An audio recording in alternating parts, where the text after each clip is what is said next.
Ito na ang resulta ng ating 5 p.m. games ngayong June 12, 2024. Check your tickets and congrats kung ikaw po ay nanalo.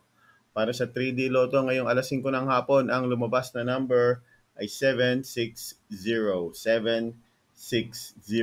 in exact order. Panalo ka ng 4,500 pesos or 750 kung ikaw po ay nag-rumble.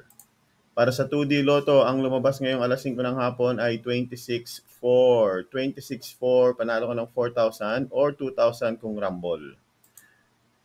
Mga kalaro, salamat sa mga nanood at salamat sa mga nakasubscribe at lalong-lalo na salamat sa mga tumayan ng Lotto Online. Kung gusto niyo pong tumayan ng Lotto gamit ang inyong cellphone, hanapin niyo po ang ating Facebook page, K3 Taya Tayo Lotto. I-chat niyo lang po kami dyan. Nandiyan po yung teller natin. Ipadala ang taya, ipadala ang bayad, may ticket ka na. So thank you very much. Subscribe at magkita-kita tayo mamayang 9 p.m.